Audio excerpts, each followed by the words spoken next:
In the heart of the ancient kingdom of Lumbasa, nestled between towering mountains and lush valleys, there lived a beautiful princess named Nia. Her beauty was renowned across the lands, but it was her kind heart and gentle spirit that truly endeared her to the people. Her laughter was like the tinkling of wind chimes, and her presence brought joy to all who encountered her. Nia's mother, Queen Layla, had died when she was very young. Her father, King Ajani, remarried a woman named Safiya, who became Nia's stepmother. Safiya was a woman of striking beauty but harbored a heart full of envy and bitterness. She could not bear the love and adoration that Nia received from the kingdom's people and from King Ajani himself. As years passed, Safiya's jealousy festered, turning into a burning hatred. She concocted a wicked plan to rid herself of Nia once and for all. One moonless night, as the kingdom slept under the blanket of stars, Safiya sneaked into Nia's chambers. She held a vial of poison, a concoction so potent it would claim Nia's life in a matter of minutes. With a trembling hand, she poured the poison into a goblet of wine and approached the sleeping princess. Just as she was about to force the wine down Nia's throat, the princess stirred. Her eyes fluttered open, and she looked up at her stepmother with confusion and fear. "Why?" Stepmother Nia whispered, her voice filled with pain and disbelief. "Why do you hate me so?" Safiya, her face twisted with malice, sneered at Nia. "You have taken everything from me," she hissed. "The love of the people, the affection of your father. I will not live in your shadow any longer." With that, she pressed the goblet to Nia's lips, forcing her to drink the poison. Nia tried to resist, but Safiya's grip was too strong. The princess choked and gasped as the poison coursed through her veins.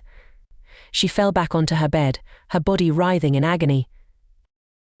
As the poison took its toll, Nia's eyes filled with tears. She knew her end was near, but she did not want to die with hatred in her heart.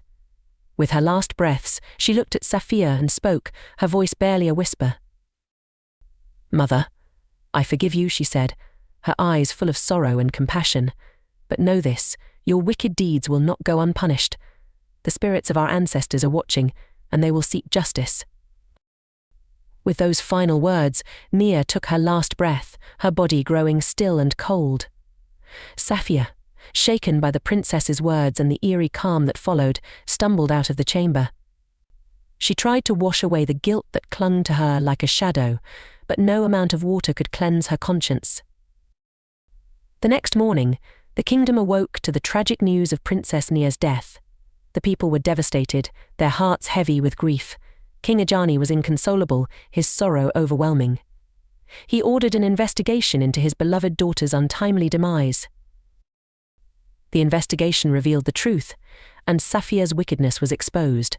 Consumed by guilt and fear of the retribution foretold by Nia, Safiya confessed to her heinous crime. The king, heartbroken and enraged, banished Safiya from the kingdom. She was left to wander the desolate wilderness, haunted by the ghost of the princess she had killed. The people of Lumbasa mourned their lost princess, but they took solace in knowing that Nia's spirit would forever watch over them. They built a grand shrine in her honor, a place where they could remember her kindness and beauty. And every year, on the anniversary of her death, they gathered to celebrate her life and the love she had bestowed upon them. Nia's story became a legend, a timeless tale of forgiveness and the enduring power of love. It was said that on quiet nights, when the wind whispered through the trees, one could hear the soft, gentle laughter of the princess, reminding all that even in death, her spirit lived on, protecting and guiding her people from beyond the veil.